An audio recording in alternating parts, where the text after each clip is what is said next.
नमस्कार दर्शकों, YouTube के मेरे चैनल में आप सबका स्वागत है। आज मैं आपके लिए लेके आई हूँ राहु केतु का राशि परिवर्तन मीन राशि के जातकों के लिए कैसा रहेगा। जैसा कि आप जानते हैं कि 23 सितंबर 2020 से राहु और केतु जो हैं अपनी राशि बदल रहे हैं। राहु और केतु के राशि परिवर्तन करने का प्रभाव मीन राशि के जातकों पर क्या पड़ेगा, इस वीडियो में हम इसी बात का विचार करेंगे। मैं आपको ये जो राशि परिवर्तन बता रही हूँ ये आपकी चंद्र राशि पर आधारित है। जैसे देखिए, आपके सम्मुख मीन राशि की कुंडली है कि जहाँ चंद्रमा लिखा है वहाँ पर 12 नंबर का अंक लिखा हुआ है। इसी प्रकार अगर आपकी जन्म कुंडली में भी जहाँ चंद्रमा लिखा है अगर वहाँ 12 नंबर का अंक लिखा हुआ है तो इसका अर्थ ये है कि आपकी मीन राशि है और आप ये वीडियो देख सकते हैं।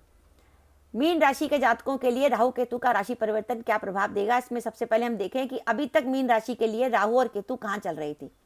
7 मार्च 2019 को राहु ने जो है मीन राशि के चौथे भाव में प्रवेश किया, मिथुन राशि में, और केतु ने प्रवेश किया दशम भाव में, धनु राशि में। इसका मतलब अर्थ यह है कि मीन राशि का चौथा और दशम भाव जो है राहु केतु के अक्ष में था। अब 23 सितंबर 2020 को राहु तो जो है मिथुन राशि को छोड़कर वृषभ में चले जाएंगे, आपके तीसरे भाव में, और केतु जो है वो धनु राशि को छोड़कर वृश्चिक राशि में चले जाएंगे, आपके नवम भाव में। अब इसमें एक बात देखिए कि जनरली जब ग्रह राशि परिवर्तन करता है तो वो ग्रह आगे चलता है, और कोई ग्रह होता तो मिथुन से कर्क में चलता, लेकिन क्योंकि राहु और केतु वक्री होते हैं इसलिए वो उल्टा चलते हैं। इसलिए राहु जो है मिथुन से वृषभ में जा रहा है और केतु जो है वो धनु से वृश्चिक में आ रहा है, नहीं दोनों ग्रह पीछे की तरफ आ रहे हैं।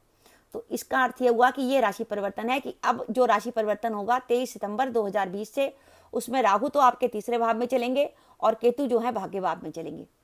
अब राहु केतु जैसे ग्रह किन किन भावों का अच्छा फल देते हैं, ये ग्रह जो हैं तीसरे, छठे, 10वें और 11वें भाव का प्रायः अच्छा फल देते हैं। तो इन भावों का जब अच्छा फल देते हैं तो उसमें देखिए कि राहु आपके तीसरे भाव में आ रहे हैं, तो इसका मतलब ये है कि ये गोचर, ये कन्फर्म है कि ये गोचर 50% तो मीन राशि के जातकों के लिए बिल्कुल पॉजिटिव है। और इसके अलावा ये जो केतु त्रिकोण में आ रहे हैं वो भी इतने बुरे नहीं है, क्योंकि रीजन क्या है कि राहु और केतु जो है पापी ग्रह हैं और ये केंद्र और त्रिकोण में अच्छा फल देते हैं, यानी 1, 2, 3, 4 और ये 2, यानी 4 तो ये अपने कोण हो गए, पहला स्थान, चौथा स्थान, सप्तम स्थान, दसम स्थान, और ये पंचम और नवम स्थान में ये त्रिकोण होते हैं, इसमें भी राहु केतु इतने खराब नहीं होते। तो अगर देखा जाए तो मीन राशि के जातकों के लिए गोचर कम से कम 75% अच्छा है। थोड़ी बहुत नेगेटिविटी पड़ रही है केतु की पंचम भाव पर दृष्टि पड़ने के कारण और लगन पर दृष्टि करने के कारण, अदरवाइज ये गोचर मीन राशि के लिए जातकों के लिए सबसे बड़ा अच्छा है। इसको मैं अच्छा क्यों कह रही हूँ, इसको मैं अच्छा इसलिए कह रही हूँ, अभी 7 मार्च 2019 से मीन राशि के जातकों का चतुर्थ और दशम भाव जो है राहु केतु के अक्ष में था।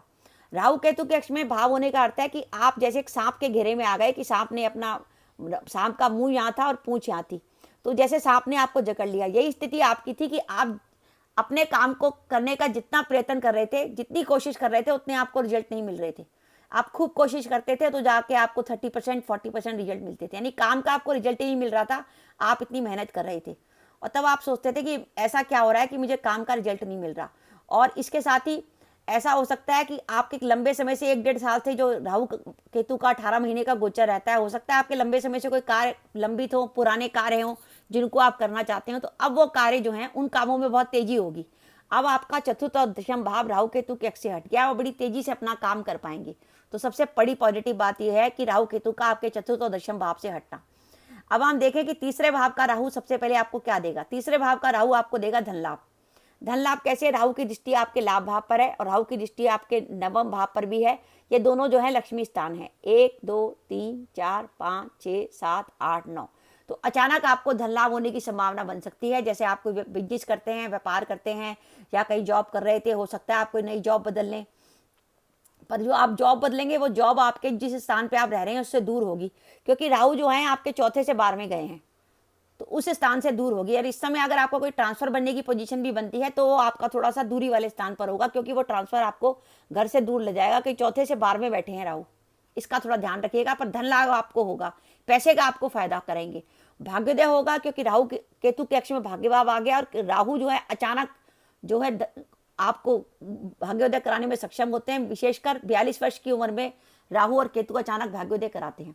शत्रु आपसे पराजित होंगे, आपके पराक्रम में वृद्धि होगी, शत्रु आपके से पराजित होंगे। शत्रु जो अभी तक आपको परेशान कर रहे थे वो आपको अब परेशान नहीं करेंगे। भाइयों से आपको सहायता व लाभ मिलेगी। आपके कई कामों में आपको भाइयों से मदद मिलेगी। आपके परिवार में सुख समृद्धि बढ़ेगी। आपका काम अच्छी तरह चलेगा। अभी तक काम में जो परेशानियां आ रही थी वो दूर होगी। हो सकता है व्यापार में आप नया काम शुरू करें, नए प्रोजेक्ट शुरू करें। और इसके साथ ही तीसरा भाव और नौवां भाव जो है यात्राओं का होता है। हो सकता है आपकी 23 सितंबर 2020 से मार्च 2022 तक के बीच में आपकी कोई विदेश यात्रा भी हो सकती है। इसके अलावा क्योंकि नवम भाव से धर्म का विचार करते हैं, तो इस समय आपकी कोई तीर्थ यात्रा भी हो सकती है और तीर्थ यात्रा में आप दान पुण्य का भी लाभ कमाएंगे। भाग्य भाव में केतु बैठे हैं और संतान के भाव को देख रहे हैं। 1 2 3 4 5 आपके संतान का भी भाग्योदय का भी समय है। अगर आप अपनी संतान के कैरियर को लेकर चिंतित थे, संतान आपकी पढ़ाई कर रही थी, तो आपकी कुंडली का प्रभाव आपकी संतान की लाइफ में भी पड़ेगा और उसका भी भाग्योदय का समय आएगा। और समाज में आपको मान सम्मान मिलेगा क्योंकि लाभ भाव पर राहु की दृष्टि है और सप्तम भाव पर भी राहु की दृष्टि है। सप्तम भाव से हम समाज के सामने अपना काम, हमारा काम समाज के सामने सप्तम भाव से प्रदर्शित होता है। तो सप्तम भाव पर और लाभ भाव पर राहु की दृष्टि है। तो जो लोग मीडिया से जुड़े हैं, पिक्चर वगैरह में काम करते हैं, न्यूज़पेपर में है, प्रिंटिंग मीडिया में है, किताबें लिखते हैं, यानी जिनका सोशल स्टेटस है, जो समाज में सोशल मीडिया में है, सामने आते हैं, पब्लिक फिगर के जो लोग हैं, उनके मान सम्मान में वृद्धि होने की बहुत संभावना है। लोग उनकी जो कला है, प्रतिभा है, उसको निखारेंगे। उनकी कला प्रतिभा सबके सामने आएगी। जैसे आप कवि हैं, गायक हैं, आप एक्टर हैं, आप राइटर हैं, या आपका कुछ अपना कोई काम चलता है जिसमें आप दुनिया को अपनी बातें बताते हैं, तो आपकी बात अब और अच्छी तरह सुनी जाएगी। जैसे आप कोई मोटिवेशनल स्पीकर है या आपका कोई यूट्यूब पर ही आपका कोई चैनल चल रहा है, तो आपका काम अच्छा चलेगा। यही जिसमें आप अपने सामने, सबके सामने आप अपने को प्रेजेंट करते हैं और आप अपनी प्रतिभा का जो प्रदर्शन करते हैं वो इस समय खुलकर आएगा, क्योंकि राहु की दृष्टि आपके सप्तम भाव पर भी है और लाभ भाव पर भी है। तो ये ऐसे लोग जो मीडिया वगैरह से जुड़े हैं उनके लिए मान सम्मान में प्राप्ति का समय है। अब इसमें हम देखते हैं कि नेगेटिव बातें क्या है। नेगेटिव बात यह है कि नवम भाव में केतु चल रहे हैं। नवम भाव से अपन पिता का विचार करते हैं। सबसे पहली बात जरूरी है कि जिनके घर में पिता की एज ज़्यादा है और वो किसी बीमारी से ग्रसित हैं, तो अपने पिता का विशेष रूप से ध्यान रखें। विशेषकर हृदय रोग उनको ज़्यादा सता सकते हैं पिता को, तो पिता की हेल्थ का विशेष रूप से ध्यान रखें। साथ ही नवम भाव से केतु पंचम भाव में देखेंगे तो जो विद्यार्थी वर्ग है उसके लिए पढ़ाई में थोड़ी सी बाधा रहेगी। उनका ध्यान जो है पढ़ाई से भटकेगा। इसलिए जो कंपटीशन की तैयारी कर रहे हैं तो उन विद्यार्थियों के लिए थोड़ा ध्यान रखने की जरूरत है कि अपना ध्यान बिल्कुल लगाएं। अगर उनकी पढ़ाई में थोड़ा ज़्यादा बाधा आ रही है तो पॉजिटिव एनर्जी लेने के लिए अपनी जो किताबें वगैरह हैं उसमें आप इमली के पत्ते भी रख सकते हैं। उससे आपकी किताबों में अच्छी पॉजिटिव एनर्जी जनरेट होगी। और साथ ही जब पढ़ने बैठें तो अपना जो आप हम चोटी रखते हैं सर के पास, उसके बिल्कुल बीचों बीच सर के बीच में थोड़ा सा पानी डाल लें, उसको चारों दिशाओं की तरफ फेंक दें और उसके बाद पढ़ने बैठें और मुंह आपका नॉर्थ ईस्ट की दिशा में रखें, तो आपका मन पढ़ाई में बहुत अच्छा लगेगा। अब ये जो केतु है और राहु है थोड़ी सी आपको हेल्थ की भी इशू देंगे, स्वास्थ्य संबंधी जो प्रॉब्लम देंगे। पहले राहु तीसरे भाव में चल रहा है और एकादश भाव को देख रहा है। ये तीसरा और एकादश भाव हमारा कान होते हैं, तो आपको इस समय कोई कान संबंधी रोग परेशान कर सकता है। अगर आपको कान में ऑलरेडी कोई प्रॉब्लम है तो इस समय ध्यान रखिएगा। तीसरे और एकादश भाव से कंधों का विचार करते हैं, तो कंधों में दर्द वगैरह हो सकता है आपको, तो स्पॉन्डिलाइटिस वगैरह है आपको, तो अपनी सावधानी रखें। और साथ ही केतु की दृष्टि आपके पंचम भाव पर होगी, तो पेट संबंधी रोग जैसे गैस, एसिडिटी वगैरह बनना, इन सब चीज़ों का विशेष रूप से ध्यान रखिए। तो ये गोचर थोड़ा आपके लिए तो पॉजिटिव है, लेकिन आपकी हेल्थ में थोड़ी सी आपको सावधानी रखने की जरूरत है। विशेषकर उनको जिनको ये प्रॉब्लम चल रही है, जैसे किसी को कान से संबंधी प्रॉब्लम है या जिसको स्पॉन्डिलाइटिस है, जिसको पेट संबंधी प्रॉब्लम है, तो ये ग्रह आने के कारण वो प्रॉब्लम नए ढंग से उभर कर आ जाएगी।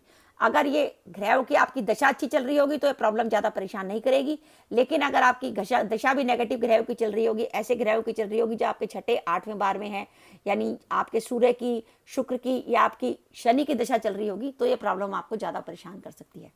तो दर्शकों, आपको मेरा वीडियो कैसा लगा? ये 23 सितंबर 2020 से राहु केतु का जो राशि परिवर्तन हो रहा है, इसके बारे में मैंने जो वीडियो दिया, उसके बारे में आपका क्या विचार है? प्लीज़ अपने विचारों से मुझे अवगत कराइएगा, कमेंट बॉक्स में कमेंट करिएगा।